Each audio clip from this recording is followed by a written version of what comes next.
So junior కాలేజీల్లో మధ్యాహ్న భోజనం, విద్యార్థులకు ఉదయం అల్పాహారం పాలు.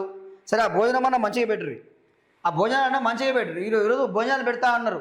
జూనియర్ కాలేజీలో మధ్యాహ్న భోజనం, ప్రభుత్వ స్కూళ్ళలో మధ్యాహ్న భోజనం, గురుకులాల్లో భోజనాలు.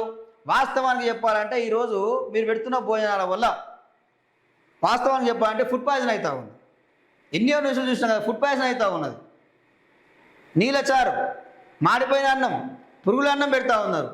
సో ముందు మంచి ఆహారం అందించండి విద్యార్థులకు. వాళ్ళు ఆరోగ్యంగా ఉంటేనే కదా వాళ్ళు చదువుకునేది.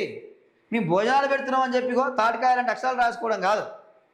సో భోజనాలు సరే, మరి ఈరోజు మరి ఫీజు రియంబర్స్మెంట్ నిధులు ఎందుకు విడుదల చేస్తలేరు? మరి ఫీజు నియంత్రణ చట్టం ఎందుకు అమలు చేస్తలేరు? ఈరోజు లక్షల్లో ఫీజు వసూలు చేస్తూ ఉన్నాయి కదా ప్రైవేట్ స్కూళ్ళు, ప్రైవేట్ కాలేజీలు. ఇంతవరకు మీ ప్రభుత్వం ఎందుకు నిర్ణయం తీసుకోలేదు?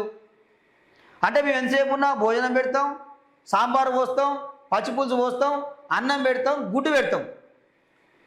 సో ఇంతవరకే. ఇక మనకు ఆ ఫీజు రియంబర్స్మెంట్ అడగొద్దు, ఫీజు నియంత్రణ చట్టం అని అడగొద్దు. ఇక సో మేము ఇవి పెడతాం, ఇవి తినాలి, పోవాలి, చదువుకోవాలి, రావాలి. ఇది ప్రభుత్వాల కథ. విద్యా వ్యవస్థలో మార్పులు తీసుకొస్తావు, ఈయన రేవంత్ రెడ్డి ఏదో చేస్తాడు, ఏదో ఏదో పొలుస్తాడు, ఏదో బీక్తాడు అనుకుంటే ఏం లేదు, ఏం చేసిన లేదు. విద్యా వ్యవస్థలో ఎలాంటి మార్పులు తీసుకురాలేదు.